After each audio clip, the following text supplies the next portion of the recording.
Deus pra nos unir em um só corpo no Senhor, que me une a você, que nos faz perceber que esse amor vem de Deus, que nos deu o dom de amar para compartilhar, que está pronto a ajudar, obedecendo a Deus.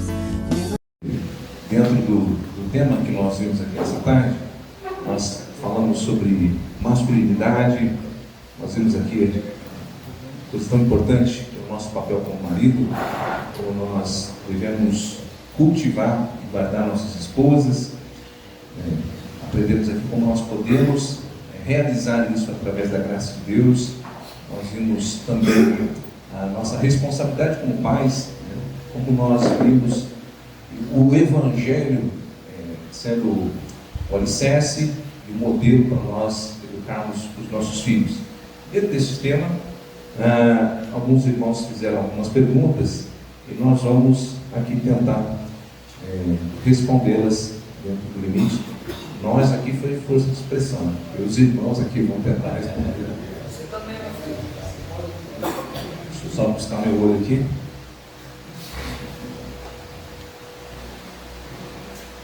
Eu quero ler aqui a primeira pergunta. Até onde devemos mimar a esposa? Qual o limite entre o cultivar e florescer e o alimentar a vontade pessoal da esposa? E como ensinar a diferença? Acho que eu entendi aqui que a pessoa quer saber a diferença até onde é mimar a esposa e até onde é cultivar e florescer esse ensino bíblico, né? Quem pode responder?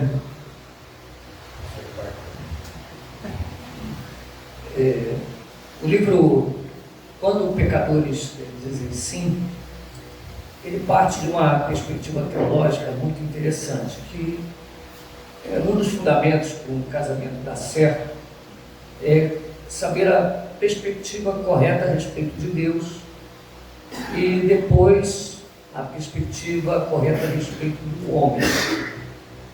Então, quando a gente entende isso, a gente vê que existem desejos e vontades que são oriundos, vamos assim dizer, do próprio coração que é corrompido pelo pecado e tende a desejar algo que não é lícito. Então eu vejo assim que há um limite quando esse desejo ele visa satisfazer um ego próprio e quando esse desejo ele visa a glória de Deus e a própria união do casamento. Então eu vejo por esse lado. A gente tem que ter muito cuidado que às vezes o que a esposa está querendo não glorifica Deus. E a gente pode às vezes detectar que há algum pensamento, algum desejo incorreto às vezes no coração da esposa que deve ser assim tratado à luz do Evangelho. Obviamente com carinho, com amor, né? Mas tratado da perspectiva bíblica do Evangelho. Porque nem todo desejo e vontade que a mulher quer, ela vai estar pautada em um princípio bíblico correto. Então a gente tem que entender que o nosso coração, depois da queda, ele vai pender, às vezes, mesmo depois de regenerados, às vezes a gente pode ser envolvido por desejos que não são lícitos e conforme a palavra. Então a nossa função como guardador, não só cultivador, mas guardador, é ensinar e procurar inculcar esses valores na família. Senão você vai começar a atender coisas que não glorificam a Deus e não edificam o lar. Tem que ter muito cuidado com isso. Ok. Pastor Rubem. Olha, eu tenho um objetivo na minha vida que é o seguinte: o dia que eu morrer, minha esposa, se ela decidir casar de novo, esse novo marido dela vai ser o cara mais miserável do mundo, porque ela não vai conseguir, o padrão vai estar muito alto, esse é o meu objetivo. Né? Porque eu mimo minha esposa mesmo. Tudo que eu puder fazer para agradá-la, eu vou fazer. Agora, em termos de cultivar ela tem um senso de realidade, de quem sou eu, de quem ela é, de quem nós somos. Né? E isso como família. O pastor Ricardo falou aqui muito bem, Deus fez o pobre, fez o rico. Graças a Deus nós não somos pobres, nem somos ricos. Somos classe média baixa brasileira. E a minha esposa sabe disso. Ela sabe do meu potencial de ganho. Ela sabe que a gente não vai fazer, então, viagens internacionais todo ano. Nós não vamos comer nos restaurantes mais caros de São José ou de São Paulo. Ela sabe disso porque ela tem um senso de realidade. Agora, ela vê que o marido dela se esforça para trazer para casa tudo o que eu posso, que eu tenho potencial. Eu sei que, e essa é uma outra questão, você, como homem, precisa saber quem você é. Né? E qual a sua capacidade de gerar renda, qual a sua capacidade de trazer recursos para casa. Se você é o Neymar, beleza. Mas se você não é o Neymar, você tem que saber, eu não sou o Neymar. Eu sou o Mateuzinho, lateral do Corinthians. Eu estou jogando na Série A, estou dando sorte. Você precisa ter esse senso de realidade. Você precisa ter isso.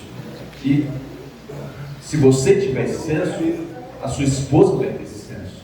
Ela não vai cobrar de você que você é leniente, preguiçoso, vagabundo. Esse que é o ponto. Porque nossas esposas, elas também estão desafiando conforme a imagem de Deus. E a gente precisa ter muito dessa humildade também para ouvi-las e falar, tá bom, preciso então considerar a palavra dela. Agora, como eu disse, né, nós estamos vivendo num mundo difícil. As mulheres não são ensinadas mais a servirem, elas não são ensinadas a cuidar. Elas estão achando alguém que vai suprir os desejos pecaminosos dela, como o pastor Ricardo falou. E essa é a questão. Você tem que orar por ela. E você tem que fazer o que Cristo fez.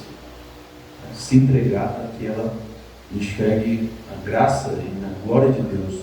E no Evangelho, a maior alegria dela, do que comparações com redes sociais, outro tipo de coisa. Mas fora isso, agrada a sua mulher. Agrada a sua esposa, e ela tenha prazer no marido. Meu marido está preocupado com o meu bem-estar, preocupado com a minha alegria, com a minha felicidade. Se ele pode fazer as coisas pela nossa família, por mim, pelos meus filhos, ele faz. Então eu acho que nisso não há pecado nenhum. E aliás, é desejável que nós façamos isso. Eu queria até acrescentar algo aqui. Em 35 anos de ministério, cada vez mais, pastor, a gente tem percebido essa contaminação entrando, e isso faz às vezes que a esposa, talvez alguém tenha pensado nisso, insista e não veja esse ponto que o pastor Rubem falou, que é fundamental, o que ele disse aqui é fundamental. Mas aí entra a parte que ele disse aqui, eu torno a repetir, a gente vai ter que orar e instruir, fazer ela ver essa abrangência do Evangelho em relação a curar redirecionar o coração dela segundo o foco bíblico correto. Porque o que eu vejo hoje, conforme ele disse, as mulheres estão cada vez, não estou dizendo aqui a esposa dos irmãos, mas é o que eu vejo em 35 anos aí de ministério, é que isso tem aumentado cada vez mais. Reverendo, você deve ter visto também na igreja, as mulheres brigam, a gente sabe isso, a gente tenta dar o máximo, a gente tenta fazer tudo, eu deixo de comprar as coisas, o Rubem também, o Luciano, para comprar para minha esposa, comprar para os filhos, mas às vezes tem esposas que, mesmo se dizendo cristãs, elas realmente não entendem isso. E aí entra o papel do marido em instruir, interceder, e aí entra também o auxílio da igreja, né? o auxílio da igreja nisso, para, vamos dizer, reprogramar esse coração, né? Que está como programado. Muito obrigado. De uma forma invertida, agora começando com o pastor Rubem, uma pergunta aqui. Como achar o ponto de equilíbrio para não negligenciar a família em prol do ministério, nem negligenciar o ministério em prol da família? É algo bastante complicado, né? Porque o ministério exige muito também, mas a família, como nós vimos aqui, não só nesse período que nós tivemos aqui, mas desde o início das nossas palestras, a prioridade e a importância de também investirmos um tempo considerável de qualidade com a família. Como equilibrar tanto o ministério quanto a família?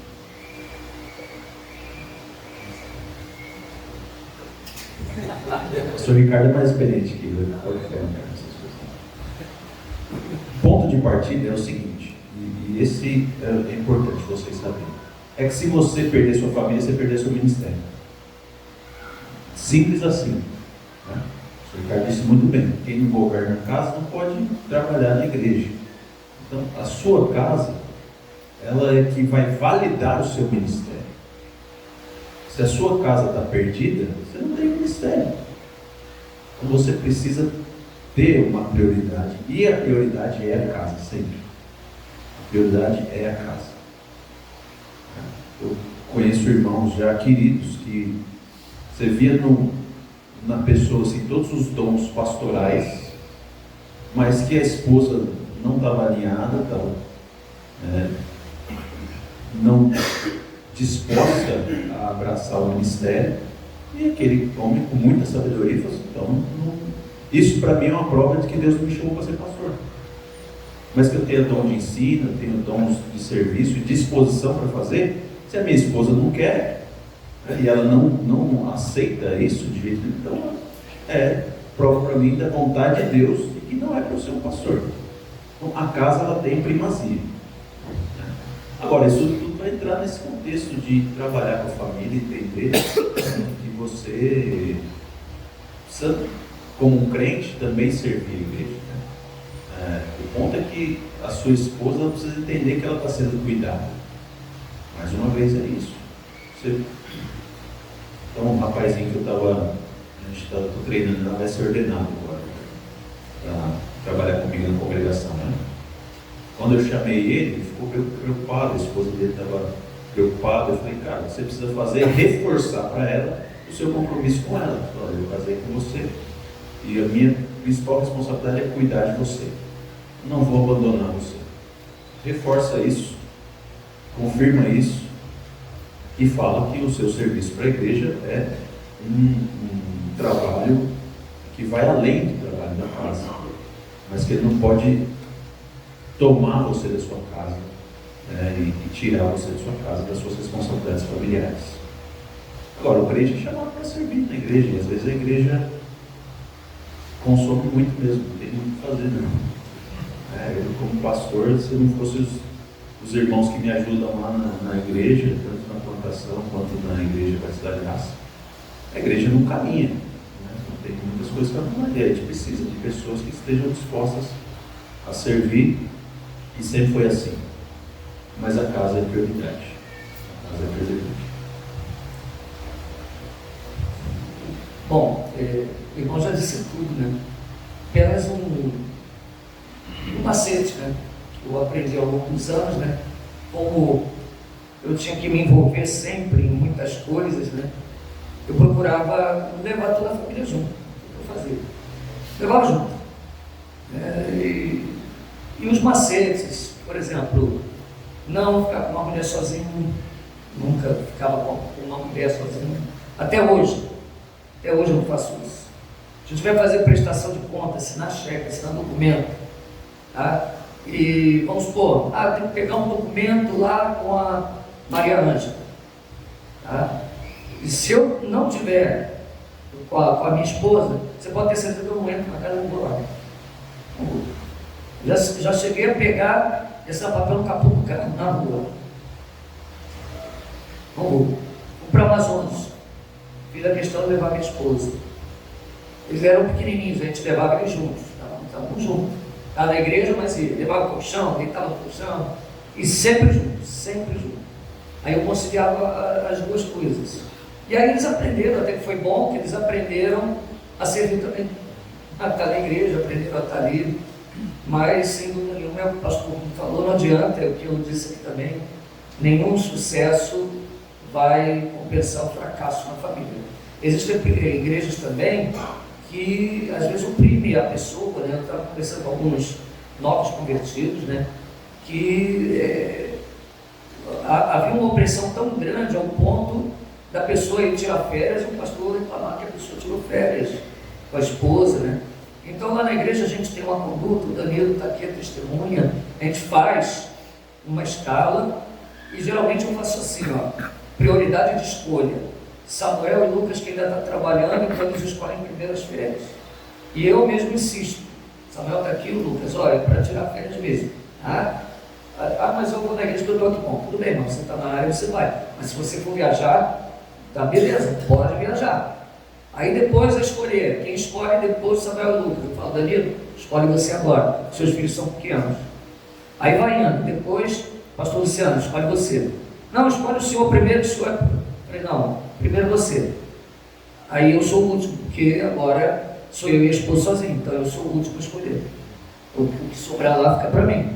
Tá? Mas eu sempre insisto, tira suas férias, sai com a esposa, passeia. A gente faz um sistema lá na igreja que feriados a gente não tem aula bíblica para que o pessoal possa tirar aquele feriado para sair, para fazer o que a gente tem que fazer. Então é importante esse contato com a família, não pode deixar. E cabe à igreja incentivar isso também nos membros. Incentivar. Lá, pastor Rubinho, a gente faz um recesso também das escolas. Né? Por exemplo, a escola bíblica a gente faz um recesso em julho. E faz um recesso em dezembro, janeiro e fevereiro. Porque agora Tiquitá é uma cidade, vamos assim dizer, tem muitas pessoas que trabalham fora, tem parentes fora da cidade.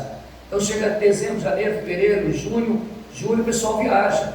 Aí eu falo, aí você está dando um estudo, quando você estiver na aula 10, o pessoal está voltando. Aí eu cansei de falar, aproveita, sai com a família, passeia com a esposa, vai com os filhos, aí depois você esteja aqui aprendendo, estudando. Então se torna uma coisa prazerosa. Né? Uma coisa não pode suplantar a outra. Né? Mas a família, com certeza, a igreja é formada de famílias. Enfraqueceu a família, você pode ter certeza que enfraqueceu a igreja.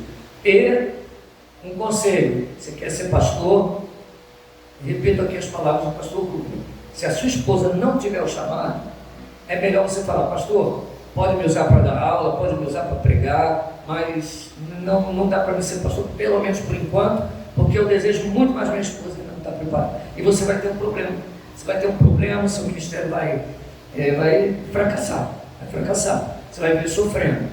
Então é mais fácil você trabalhar. Você pode servir de outras formas na igreja, mas se a esposa não estiver apta para isso, porque pastorado, irmãos, eu vou dizer uma coisa, é algo a mais que existe.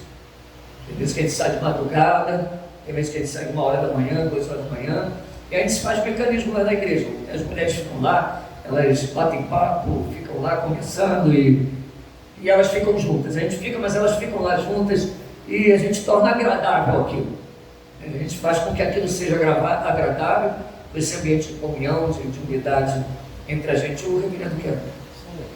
Uma parte, essa parte de ministério,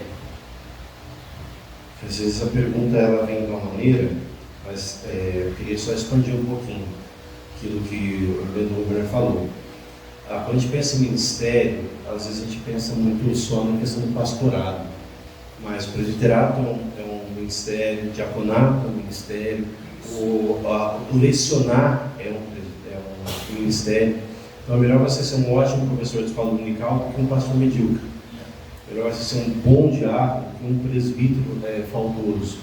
E eu entendo que isso também é a maneira que nós desenvolvemos lá na igreja também. Quando alguém é indicado, por exemplo, para o diaconato, o conselho vai, que eles colocam no presbitério, vai na casa da pessoa para testar a questão da hospitalidade, que a gente viu aqui, né?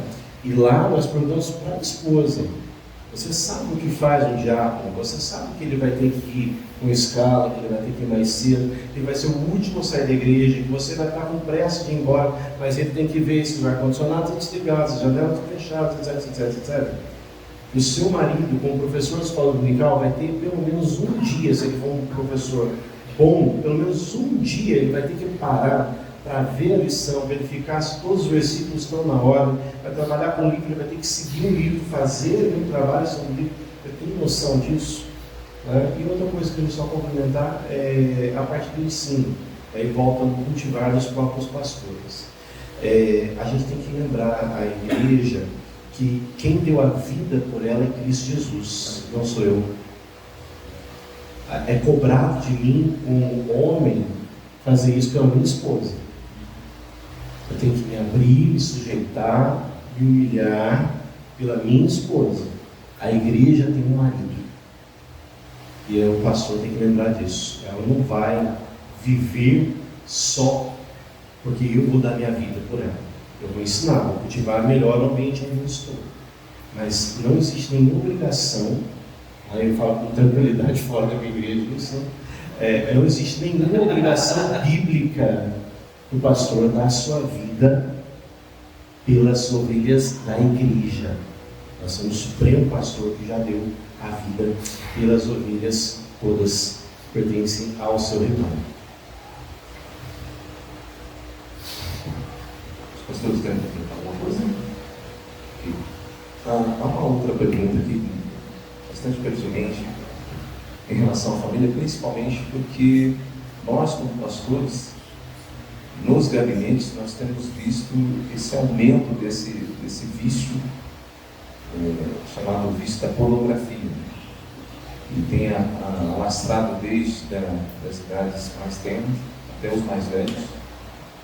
E, infelizmente, cristãos têm cedido a esse vício. A pergunta aqui, a pessoa faz aqui, como vencer o vício da pornografia? E ela indaga se ela deve confessar isso para a esposa e também para os pastores.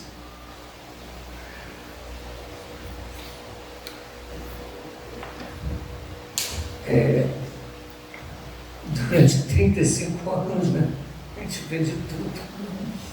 E já pegamos casos, e eu acho que a pessoa muitas vezes sozinha não consegue vencer.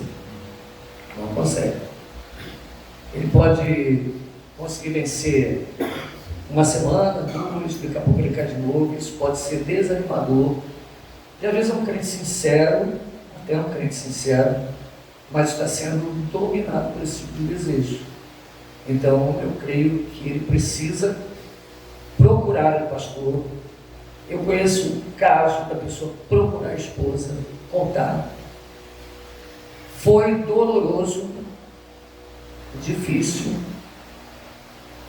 choro, lágrima. O casal me chamou, nós fomos lá, choramos juntos, mas foi libertador. Isso trouxe libertação. Coragem, teve coragem. E confiou que a esposa também era uma cristã, naquele princípio de Eclesiastes, né? Se um cair, o outro ajuda a levantar, e obteve a vitória. Aí veio o tratamento, né? O tratamento por parte da esposa, a esposa amorosa, a esposa solidária com o problema, não procurou derrubá-lo, mais ainda, ou acusá-lo, mas ajudá-lo a sair. Entrou na minha posição de pastor para ajudar, fazendo aconselhamento, orando intensamente, obras que a pessoa foi ver também, eixos direcionados, enfim, mas houve a vitória. Mas nesse caso, houve a confissão de pecado. Às vezes a pessoa tem medo de ser exposto à igreja, mas como é um pecado, ao meu ver, né, que foi um pecado que não ainda tinha saído a uma esfera totalmente pública, e era algo que só a esposa passou a saber deles, né? Não houve assim, não houve necessidade de uma exposição mais abrangente disso.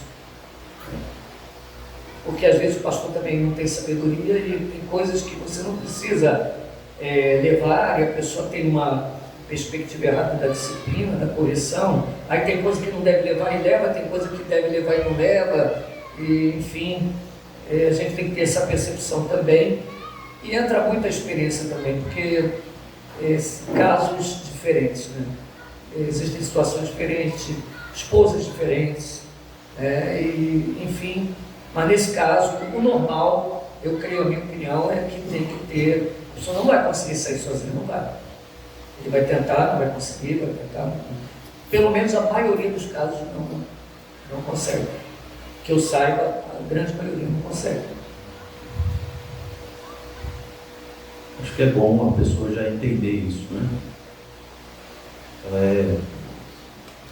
Se ela está viciada e dominada pela pornografia, isso já é um grande avanço.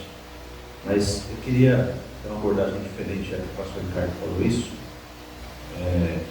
e da questão um pouco mais teoricamente, né? Como é o que eu tenho feito aqui, já que eu estou na minha igreja.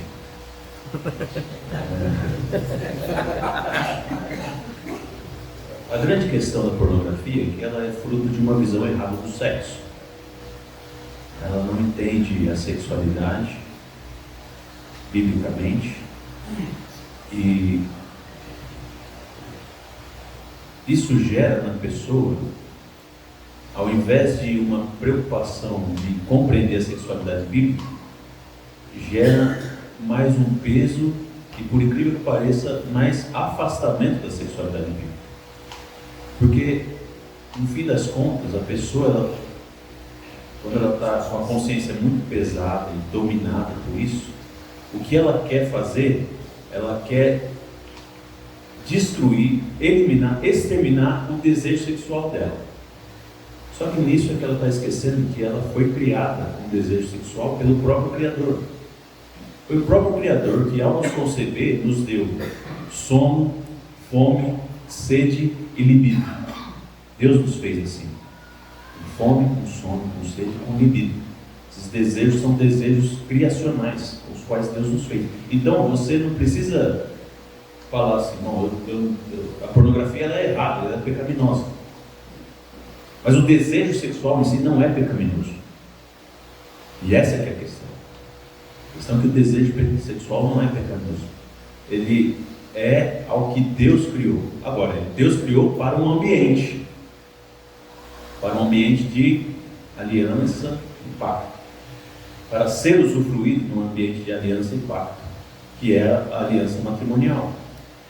O sexo é para ser experimentado, usufruído na aliança do casamento, entre homem e mulher. E ali, você tem várias coisas, né? Então, antes de eu falar mais alguma coisa, o caminho é esse. Você está com um caminho à sua frente, ele vai dar alguns pontos. Hoje, você precisa entender que você precisa se livrar da pornografia. E que o lugar para você experimentar a sexualidade, né, para você dar vazão aos seus desejos sexuais, é no casamento. O segundo passo é você entender que o sexo não é para o seu próprio prazer, mas é para o prazer da sua esposa. Você tem que dar para ela prazer. E depois disso, você vai aprender que não é nem para você nem para sua esposa, mas é para a glória de Deus. Você faz sexo para a glória de Deus. Assim como você come para a glória de Deus, você bebe para a glória de Deus, você realiza o sexo no matrimônio para glorificar a Deus. Agora voltando, como que eu faço isso? Como que eu glorifico a Deus realizando o sexo? Cultivando a sexualidade da sua esposa. Ah, minha esposa não gosta de sexo. Você faz ela gostar de sexo ou você está só se aproveitando do corpo da sua esposa para o seu próprio benefício e prazer? Ela nunca vai gostar se ela não tiver prazer naquilo. Você vai glorificar a Deus quando você der prazer sexual para sua esposa, a sua esposa. E ela vai glorificar a Deus dando prazer sexual para você. É assim que funciona a sexualidade. E isso, Deus vai olhar Ele vai estar dentro do seu quarto, aliás, dentro do quarto do casal, é só Deus que pode entrar. É o homem, a esposa, é o marido, a esposa, Deus. E Deus vai assistir aquilo com alegria, sorriso, né, divino, se a gente pode dizer assim, fazer essa antropomorfia. Né? Porque Deus se agrada, foi Deus que fez, gente. Ele olhou para Adão e falou: Adão, não é bom que você esteja só. Não é bom. Vou fazer para você aqui um negocinho especial. Foi isso. E aí quando ele experimentou aquilo, ele falou: uau, agora sim, osso dos meus ossos, carne da minha carne. E aquilo foi bênção. Deus se agradou daquilo. Gente, no Éden não tinha pecado, já tinha sexualidade. O sexo é para ser experimentado no casamento. E se a sua esposa não gosta de sexo, você precisa cultivar isso, né? Cultivá-la também nesse sentido. E aí, você não vai precisar de pornografia, esse é o ponto. Você vai poder experimentar isso, glorificando a Deus, vai cantar um hino depois, vai dormir tranquilo, não vai ter esse peso maldito do pecado sobre as suas costas, atormentando você, tirando o seu sono, tirando o seu prazer no Senhor, tirando o seu prazer na leitura da Escritura, tirando o seu prazer na oração, tirando o seu prazer no serviço à igreja, de ir num culto. Entendeu? Você vai acordar no domingo cedo, ter relação sexual com sua esposa, chegar no culto, vai cantar com mais alegria ainda. É isso. Porque é assim que Deus fez. Enquanto você não entender isso, sua mente vai ficar dominada pelo prazer próprio e pela pornografia. É um caminho que tem que ser feito. Agora as questões, se fala com o pastor ou não, aí o seu pastor vai direcionar vocês. Se você fala com a sua esposa, vocês têm sabedoria, tem um bom presbitério cuidando de vocês, aí vai poder te ajudar. Essa é a minha parte. O grande inimigo da pornografia é o entendimento, o conhecimento do que a Bíblia fala sobre sexo. E sabe o que é pior? É que os pagãos nos ensinam da sexualidade distorcida e da sexualidade moralista. Os pagãos é que quer falar o que a esposa pode fazer, o que não pode fazer. Só não, mulher minha não faz isso, aqui eu vou fazer lá na zona, eu faço sozinho. Isso é paganismo, gente. Isso é paganismo. Deus desejou o relacionamento matrimonial e falou: aqui é de vocês, isso aqui pertence para vocês. Vocês acordarem entre vocês, está aprovado por mim. É assim que funciona. Dentro do que o pastor Rubiner falou, né, é importante a questão da instrução, né? A pornografia é um perigo porque essencialmente ela revela um coração egocêntrico. Um coração egocêntrico. E se o sexo é para o prazer do cônjuge, aquele que se masturba, aquele que tem vício pornográfico, ele está querendo satisfazer o seu próprio prazer. Ele não entendeu nada sobre a Bíblia, sobre o que é o casamento, especialmente o objetivo de Deus criar um relacionamento sexual. Então precisa ser ensinado, né? Quanto a falar ou não, a regra de preferência é falar.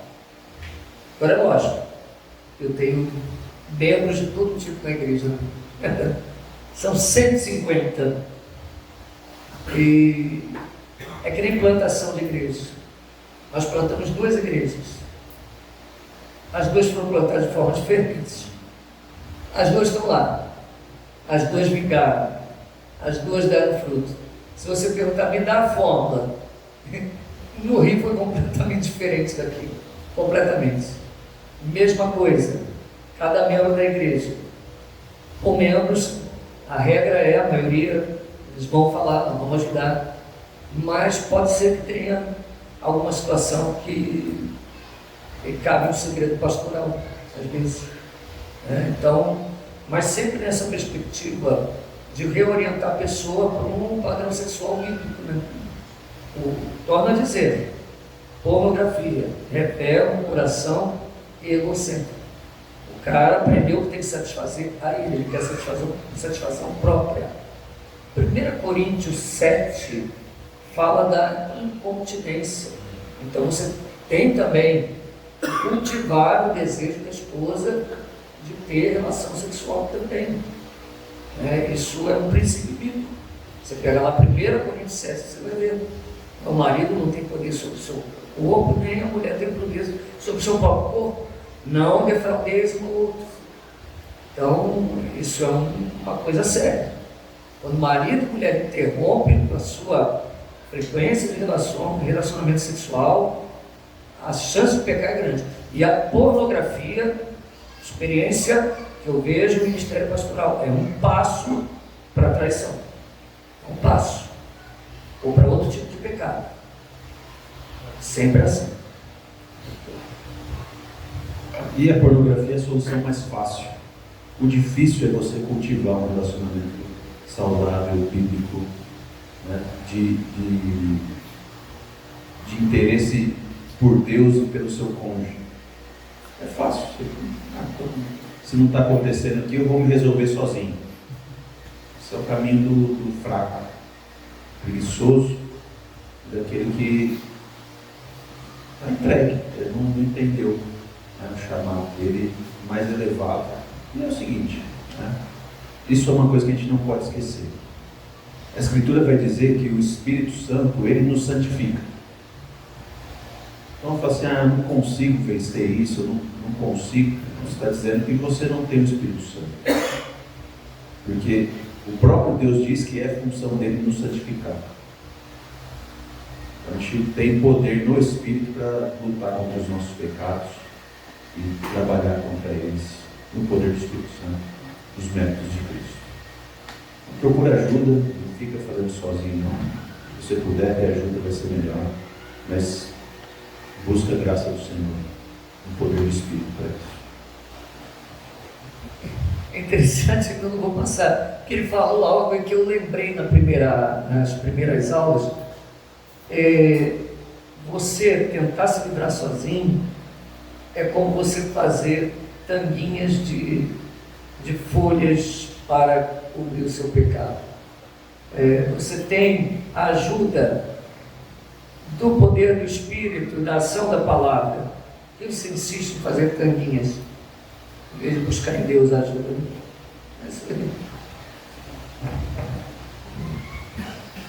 Outra pergunta também não é tão fácil. Tão complicado quanto, e que também cada vez mais vai penetrando na igreja, que é o pensamento marxista. E a pergunta que creio que é de um esposo: como ser amoroso e não se exaltar quando a esposa crente entende que as ideias marxistas podem estar em pé de igualdade com o Evangelho?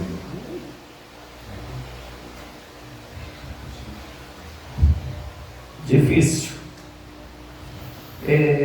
Tem que ver se realmente a esposa entendeu o Evangelho. Só há duas opções: ou ela não entendeu o Evangelho ou não entendeu o que é marxismo. Então, pacientemente, com amor, sabendo que ela é sua esposa, mas ela está completamente errada.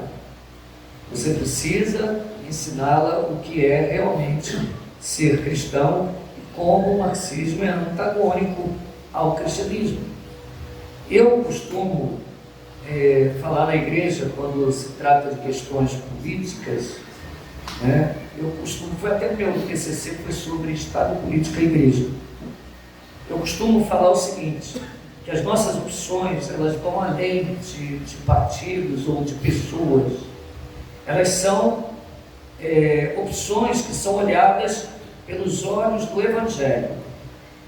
Então, se uma determinada ideologia ela é contrária ao Evangelho, ela deve ser rejeitada, obviamente.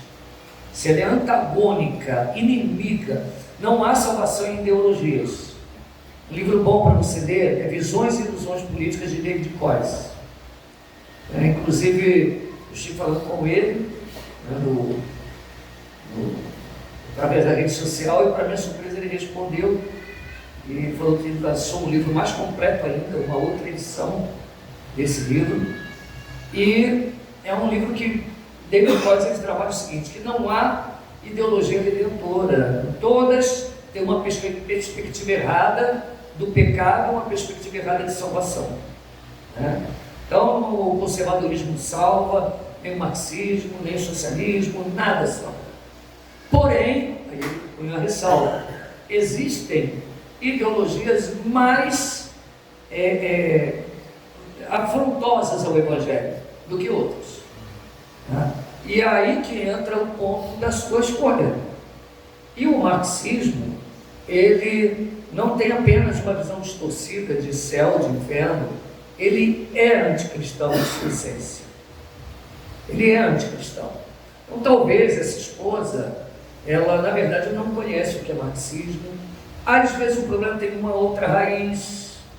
Às vezes essa mulher, ela, não sei se ela está na universidade, né? Enquanto você está às vezes em casa, né? Recebendo dia e noite esse bombardeamento ideológico, né? E trazendo isso para casa. Porque essa lavagem cerebral, ela é profunda. Ela separa até marido e mulher. O que está acontecendo nesse âmbito de guerra cultural é para destruir família, causa separação. Não afeta só a igreja. Então você tem que saber, lógico, com amor, com carinho. Você não adianta falar algo que a pessoa não sabe, não entende. Você vai tentar expor o quanto o que é o Evangelho de verdade, o quanto aquela ideologia é antagônica. A maioria de quem se diz marxista nunca pegou o Manifesto Comunista do Lula. Nunca leu o livro Capital, do Karl Marx. Nunca. Porque se lesse, ia ver que é explicitamente contrário ao Evangelho. Então, é difícil você ter uma pessoa que se diz cristã, mas é marxista. Não tem como.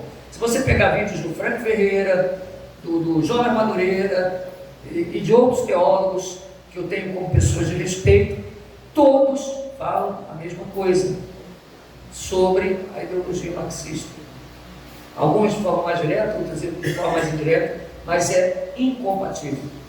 Eu também vejo dessa forma. Agora o que eu vou fazer? Vou separar da minha mulher? Lógico que não, né? Como a gente falou de aliança, né? Mas você vai ter que trabalhar nisso, porque é uma visão antagônica. Ou a sua esposa não conhece o Evangelho, não é uma cristã, ou ela não conhece o marxismo, né? Que faz com que ela, às vezes, tenha o sonho daquela utopia que não existe, né? De igualdade que não existe, que é uma igualdade que, na verdade, joga todo mundo na miséria, né? O que o marxismo faz é achatar a classe média, jogar todo mundo na pobreza e ficar um punhadinho rico lá em cima, mandando em todo mundo. Eis aí o marxismo. E é incompatível com o cristianismo, completamente. Porque o Deus do marxismo é o Estado. Não tem como, é o Estado. O Estado é o Deus, né? Então, são visões antagônicas. Como você vai fazer então? Minha mulher é marxista, pastor. Minha mulher é marxista. Provavelmente, se é um caso de alguém aqui, provavelmente essa mulher deve estar horrorizada com a igreja que você está. Isso por aí, né? Porque ela vê o que nós falamos, o que nós conversamos. Então, provavelmente você ouça críticas dela constantemente em relação à igreja, em relação a tudo, né? Isso se torna até, às vezes, perigoso. Nós tomamos uma postura de presbitério um pouco até radical. Nós colocamos que em nossa igreja presbíteros não podem abraçar a ideologia marxista. Não pode. Porque eu vejo a destruição que estão fazendo nas nossas igrejas. Com o marxismo vem o pacote inteiro, liberalismo e tudo, tá? Vem toda essa baboseira que a gente vê aí. Então, isso é coisa nossa. Não estou falando que vai ter na igreja do Rubens, na igreja do reverendo Rodrigo, mas a nossa igreja lá, quando nós fizemos uma confissão de fé, debaixo de oração, debaixo de muito temor, levamos até a igreja votou, a igreja aprovou, tá? E na nossa confissão, ou melhor, o nosso estatuto, né, reza exatamente isso.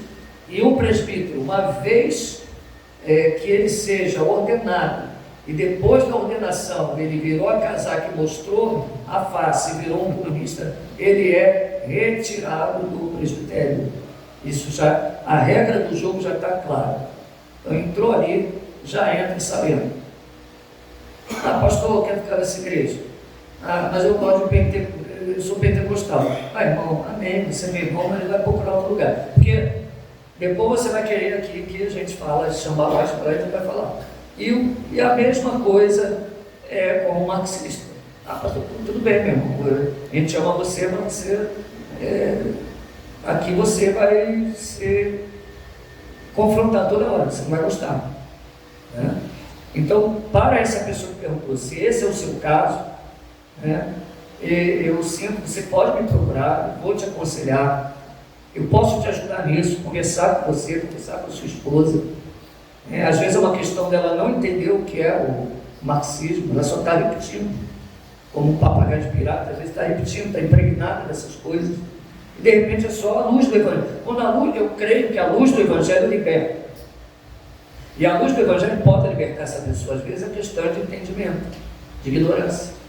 Não estou chamando sua esposa de ignorante, ignorância do assunto. E aí cabe essa reorientação. A igreja está aqui para ajudar. Agora, se você não se comunicar, uma hora vai arruinar a sua fé e a dela. Porque todo dia você vai chegar na escola, em casa, e ela não concordo com isso, papapá. E, infelizmente, a igreja é uma comunidade pactual e de aliança, assim como o casamento. E entre vocês dois, não vou dizer para você separar da sua esposa, óbvio, jamais eu vou fazer isso. Mas eu vou dizer uma coisa, você está numa situação bem complicada. A sua mulher está, provavelmente, em maior ou menor grau, contaminada com essas coisas. E aí você vai ter, com amor, sabedoria, vai ter que explicar o que é um cristianismo de verdade, por que ele é incompatível e o que é o marxismo. É que provavelmente ela não sabe. Eu posso aconselhar, posso ajudar, eu, Danilo, o Samuel, qualquer um de nós, até mesmo já, a gente pode ajudar você. Eu indico obras para você ler. Pastor Franco Ferreira indicou um livrinho bem simplesinho, fácil de ler. Eu aconselho você a comprar Os 10 Mandamentos da Esquerda Cristã, da editora, se não me engano, Trinitas. Um livro interessante. Eles falam como que o marxismo reverbera na igreja e afeta a fé e a compreensão do Evangelho, distorce o Evangelho. Jesus é um líder social. A salvação é a salvação da pobreza. E começa por aí. Então é um livro interessante para você comprar, barato, é um livro baratinho, R$20, pequenininho, facinho de ler. Letras grandes, facinho. Eu aconselho você a conversar com ela, orar, né? E às vezes é questão de entendimento. Fala com ela, vamos conversar com o pastor, vamos lá, ele vai orientar a gente. Pode deixar que eu não vou chegar, você é comunista. Não. Você vai com amor tentar mostrar para ela, com argumentos bíblicos, que ela está enganada. Está enganada. E o dano que isso pode causar. Eu concordo com o pastor plenamente. Eu acho que uma abordagem que a gente poderia ter é começar o assunto questionando quais são os pontos que a atraem. O que te atrai no marxismo? Quais são as promessas que o marxismo faz que inclinam o seu coração a isso?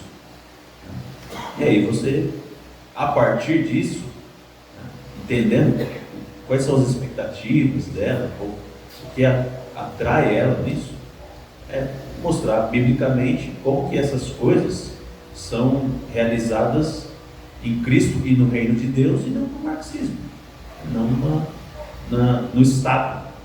O Estado não pode nos conceder isso, né? E aí dá uma instrução bíblica também de visão do Estado. Mas eu acho que essa é uma abordagem mais cultivadora do coração da esposa, porque você vai ouve a sua esposa, quais são as aflições dela, quais são os valores que ela está procurando de resposta no marxismo. E às vezes os valores são bons, mas ela está só, como o pastor falou, desvirtuar, está achando que a resposta está num lugar, quando na verdade aquele lugar não tem condição de trazer essa expectativa dela. Não tem condição alguma de trazer a resposta que ela acha que tem. Pastor Danilo, tem mais uma? Ok. Mais uma pergunta aqui. Devemos amar e resgatar, cultivar as nossas esposas, isso é fato, mas e quando a esposa insiste em tomar e passar por cima da autoridade do marido? Ou seja, quando a mulher supera a autoridade masculina, usurpa, né? A autoridade masculina. Como eu respondi a última, graças a Deus, o Rubem responde agora. Sua esposa vai responder? Esse é um problema sério, né? Especialmente no nosso país, que é um país não patriarcal, mas matriarcal. Nós somos latinos com influência muito forte do catolicismo. Estava vindo para cá hoje, São José dos Campos, um monte de gente vindo para ver a mãe, fez promessas para a mãe. Então, nós somos matriarcais culturalmente, criados e gerados nesse meio. As mulheres são fortes e os homens são bananas. Essa é a nossa realidade. Mas como que a gente lida com isso? Não é de maneira belicosa. É com amor, com respeito, com ensino bíblico, ensino cristão e aprendendo a se comunicar. A grande dificuldade que eu tenho visto trabalhando com casais é que a gente não sabe conversar, a gente não sabe falar, a gente não sabe demonstrar, né, as coisas. Então, as coisas às vezes são óbvias para mim, né? Eu estou vendo esse copo aqui. Se eu estou vendo, todo mundo está vendo. Então, às vezes você está vendo que a sua esposa está tomando a frente, e aí você, na sua cabeça, é óbvio que ela está vendo também que ela está tomando a frente. Mas às vezes não. Às vezes ela não está vendo. Às vezes ela não percebe, ela está só repetindo o padrão que ela recebeu familiar, ela está só repetindo o que ela sempre foi. Às vezes é uma pessoa de personalidade, é uma pessoa de força, de intencionalidade, que tem disposição, de energia, vários fatores. E ela não está vendo. E o que ela precisa? De alguém para conversar com ela, para falar com ela, para instruir, mostrar. E essa é uma grande dificuldade que a gente tem. E agora, qual que é o grande ponto?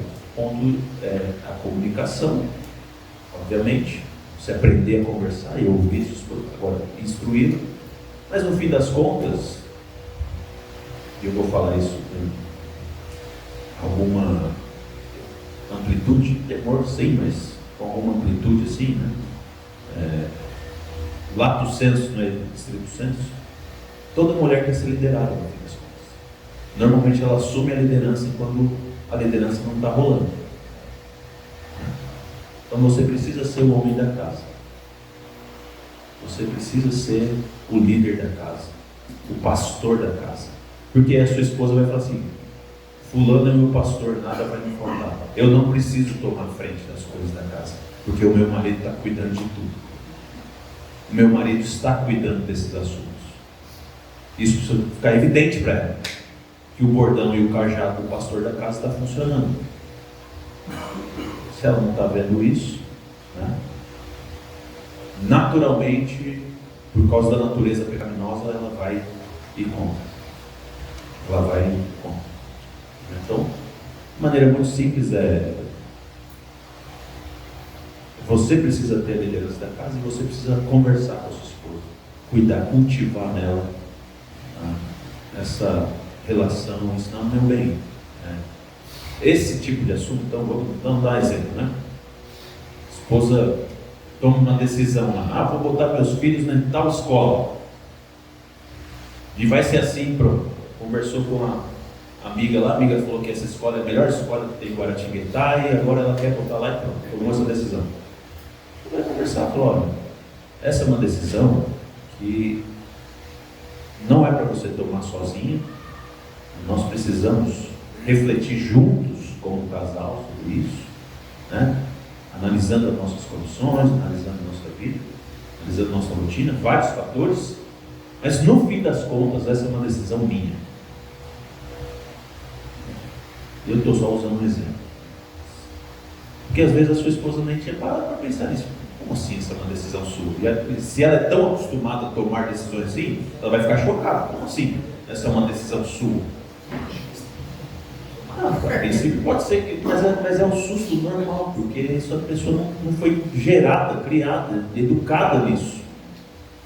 E isso a gente precisa ter essa condescendência também, essa longanimidade e paciência. De entender que às vezes as pessoas, ninguém dá aquilo que não recebeu. É ir com mansidão, cuidado, carinho, instruindo da sua figura como marido, figura dela como esposa, de como essas coisas, né? A voz dela não vai ser ignorada, mas que no fim das contas, o marido é o responsável diante de Deus da liderança da casa. E aos poucos você vai trabalhando isso e ensinando a sua esposa. Aí também entra um aspecto pastoral também. Não permita que as coisas fiquem tão ruins ao ponto de estarem à beira do abismo. Você tem pastores, aí entra a missão árdua, aí entra o ministério, o aconselhamento, o auxílio. O casal vai tentar resolver, mas quando você vê que as coisas não estão caminhando para um fim que glorifique a Deus, você tem que saber que você tem pastores que estão dispostos a ajudar vocês. Sempre terão. Tá? Não estou dizendo para qualquer probleminha dentro da sua casa, você ir lá, falar com o pastor, não. Marido e mulher vai resolver. Mas eu digo que se essa situação em que a mulher insiste em impor e usurpar, né, a liderança do marido, ele com amor, com carinho, conforme o Rubens falou aqui, e tentar reorientar e tal, e você vê que as coisas estão caminhando, terão discussões, brigas, caminhando por um abismo mesmo, por uma coisa mais séria, não espere e não deixe de procurar o auxílio pastoral. Porque às vezes uma pessoa de fora, a sabedoria pastoral, ajudando, faz com que ela, uma coisa você está jogando xadrez, outra coisa alguém de fora olhando os lances. Né? E isso pode ser muito útil para esse aconselhamento antes que acabe em algo pior. Amém? Vamos sempre quero agradecer os irmãos que fizeram perguntas, que contribuíram bastante aqui para o nosso aprendizado. Também agradecer ao pastor Rubens, ao pastor Ricardo, que responderam com sabedoria e nos edificaram através da palavra de Deus, reforçando ainda mais, né, que nós vimos aqui nas palestras que foram ministradas pelos nossos irmãos. Amém? Vou passar aqui a direção para o presbítero Danilo. Amém, meus irmãos, estamos chegando ao final desse primeiro dia de programação, dia 5, uma maratona de aulas. Louvado seja Deus, porque muito aprendizado, de comunhão, de crescimento. E nós nos encontramos no próximo sábado, dia 12, a partir das 8h30, sem falta. Na semana que vem nós estamos dando início ao nosso segundo dia de seminário da família. Mais uma vez lembrando, nós temos uma livraria na igreja, inclusive temos vários livros com essa temática que o pastor Ricardo falou, inclusive aquele livro Outro Evangelho seria um bom livro para comprar também para essa esposa. Não sei se é hipotético ou se é o fato de ser alguma esposa, né, da nossa igreja, mas seria um bom presente. Aquele livro que eu indiquei pela manhã, Outro Evangelho, seria um bom presente também para você dar para sua esposa. Então temos livraria, temos o desconto do Edifica, o curso do Martin Butzer para mulheres. Inclusive o Rubens é um dos professores do Edifica. A Raquel está concluindo esse curso muito bom. e ela tem indicado fortemente o Edifica, então você pode investir também na sua esposa. O curso já não é um curso caro, mas você, pelo fato de estar participando do Seminário da Família, você ganhou 20% de desconto. Aí tem o cupom SEMENTE20, tá? O desconto para o curso Edifica. Se você tem interesse de fazer o IRCT, o Instituto Reformado de Capacitação Teológica, no início do próximo ano nós teremos a formação de mais uma turma. E pelo fato de você estar participando do Seminário da Família, você também foi presenteado com a primeira mensalidade grátis. Então tem livraria, tem descontos. A nossa ideia e o nosso encorajamento é para que vocês avancem no conhecimento e, acima de tudo, na prática de tudo aquilo que nós temos falado aqui. Tá bom, meus irmãos? Vamos embora descansar? No próximo sábado estaremos juntos, mas antes de ir embora nós vamos tirar uma foto, tá? Gostaria que o Júlio fizesse uma oração, encerrando, agradecendo ao Senhor, e logo depois, onde nós vamos ficar, pastor? Eu não vou chamar de amor agora, porque agora vai pegar mal, né? Eu não sei quem que estava de manhã, eu falei com a minha esposa, eu falei, moça, você pode tirar uma foto? Aí vem o pastor Luciano, pastor, mas aí você me compromete. Eles estão com uma impressão boa, não sei o que estragar tudo. A impressão estava boa, e queimou nossa vida. Eu já tinha visto ele chamar de paixão. Mas Então, aí depois dessa, pegou mal, né? Viver o perdão que vem de Deus pra nos unir em um só corpo.